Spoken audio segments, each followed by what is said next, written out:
Hello, a lymphatic drainage shamu today, requested by the lovely Annie de Guerre. So this one's for you, Annie. Before I start, a bit of waffle on the lymphatic system. So essentially, it's your body's drainage system and it wants to move. And that looks like moving yourself physically. It looks like drinking lots of water and doing all of that kind of shenanigans. And also sometimes it looks like giving your body a little bit of a massage. I have studied this because I've been really poorly, and one of the things I had have Lyme disease, and one of the things that happens with that is you get lots of crap in your body that you need to get rid of. And I very definitely noticed points in my body that were swelling, that felt tight, and they just, often they felt cold. They weren't comfortable areas. So I started massaging them, and then I looked into a little bit more. There's a wonderful guy. Is he Perry? He is Perry Nicholson. He does. He Stop Chasing Pain on Instagram, and I got lots of techniques off him. So essentially, I've pinched these techniques off him, but I have found that they work, and it makes sense that they should work. I've worked loads on the head and trying to relieve tension in the head, because one of the things I suffer from is headaches, and also the lower half of my body. So if you notice that you've got swollen ankles, or the backs of your knees are swollen, or maybe your lymph's up in your groin, or just your legs feel swollen, then this is for you. So I have to now move, because the first bit, I need to show you my belly button. So the first bit of this lower half of your body, you need to kind of unblock the lymphatic areas so that they can clear from the top, basically. And the first point is about an inch above your belly button. And for me, sometimes this point is not very comfortable. And it's a gentle massage. You don't really need to go for it. I tend to start off quite soft and then go in a bit more. And for me, that looks, look, I'm doing circles. You could kind of pulse it and hold it a little bit. I just play with it, and I see what feels like. Like sometimes you get that uncomfortable pain that feels like it wants to happen at the same time. This sometimes makes me feel a bit sick as well, just so that you know. But that all passes, and it's about 20 breaths I tend to do, and that seems to, really ease the area up. So your area number one for your lower half drainage is an inch above your belly button. And then you've got your lymph nodules here in your groin. So you can give that whole area a bit of a massage. I can feel them, I can feel that they're up. And if I spend a little bit of time giving them a massage, they feel better. So again, about 20 breaths, whatever feels nice, not too much pressure. You don't want it to really hurt. You don't want to stress it out. You just want to encourage the babies to move. Then your next point of call is the backs of the knees. Now, I do Thai yoga massage, and I often find when I'm massaging people backs of the knees, and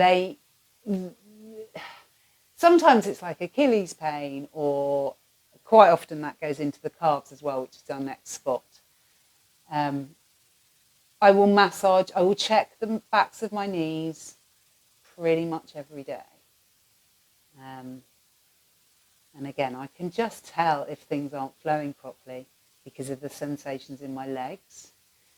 So that's backs of the knees. Now, I didn't get this off Perry. I found this out myself. But I have found that there's a point in the back of my calf that actually I think it exacerbates my some Achilles stuff. But I've been placing a ball on the floor and just putting my calf on it and leaning into that and rolling up and down. So easing up the calf. Like if your calves feel tight, I definitely give them a zhuzh too. And then there's quite an important spot. Take the socks off. It's a good thing it's this inside line coming down the foot here.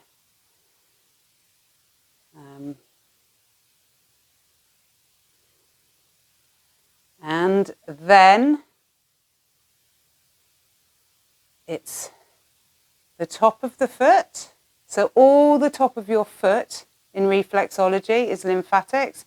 And then if you follow the foot to the top, there's a little hole in here. And again, if people are quite swollen when I massage them, it's kind of squidgy in that hole. So you can release it there. There you go. So that, my lovelies, is the bottom half of the chameau, and the top half of the chameau goes like this. I have got another video on for the top half of the chameau, but I'm not sure if I included above the collarbones. So that is your starting point. Find your collarbone and massage above it.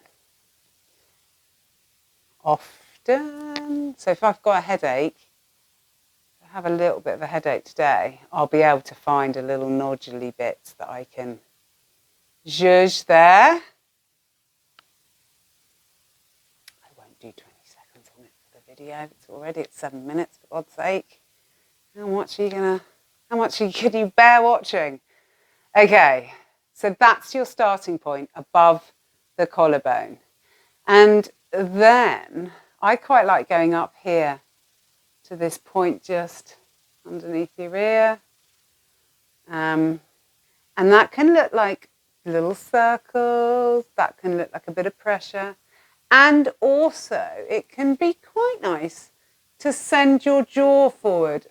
I just run my finger down to the corner of the jaw and give it a little bit of pressure, like that way.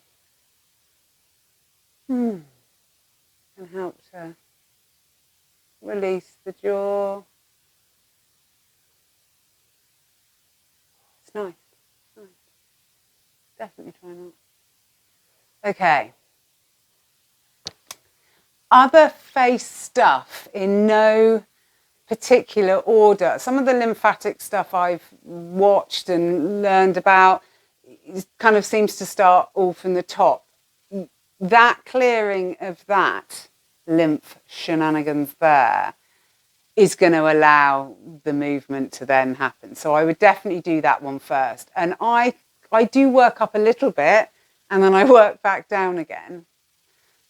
See what works. Anyway, so there's that one. There's a point, you find the flap of your ear.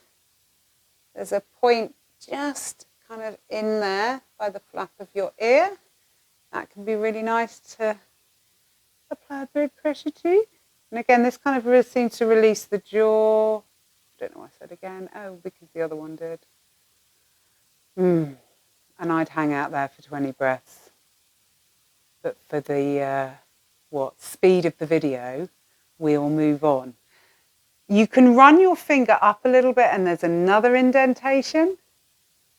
And you can also run your finger down and there's another indentation. So you could play with those.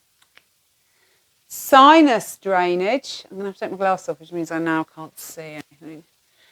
You run your fingers down to the corners of your nose and you have a little zhuzh in those babies there. Oh, that's nice.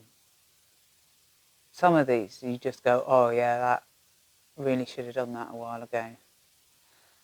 I like to take my thumbs, run my thumbs up my nose, give the bridge of the nose a bit of a squeeze. You could stagger the bridge of the nose shenanigans and give it a squeeze. So just taking one thumb a little bit higher and do the other side. And then sweeping that ridge, eyebrow ridge, applying. Ooh, that's quite nice, like that. Mm-hmm. Okay, I keep falling off my bolster. And then there's these babies, so spidery fingers and a smooth drawing across the forehead, trying to eradicate those frown lines that I've got, but I don't know why I've got them.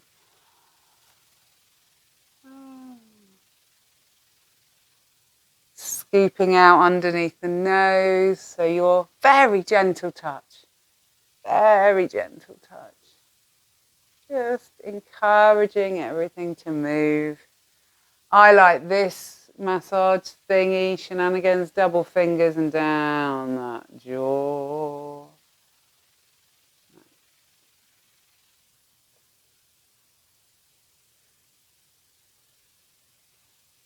Sweeping back from the chin and across the top lip if you want. So at this point, we're just sweeping everything towards the neck. Oh, this one's nice. Double thumb under the chin. And just on the inside of the jawbone. Again, often find it's quite lymphy in there. And then zhuzhing down the neck, the suboccipitals at the base of the skull, they can be nice. Let's do some circles at the base of the skull. They hold a lot of tension, those suboccipitals, so yeah. Ooh. Pause with pressure, always a good tactic. Yeah. And then repeat as much as necessary. Yeah, I massage myself every day in some format, but I do these a lot, and I do them whenever I, as I say, had a headache, feel puffy, don't feel quite right, bit lethargic, no energy, all of that kind of stuff. Once you've done them, it's probably a good idea to make sure you're properly hydrated, which it always is. And then don't kind of then go and overdo it. Says the woman who always overdoes it. Okay, so that's it. Let me know how you get on with it and any questions that I may or may not be able to answer. Yeah, shove them down.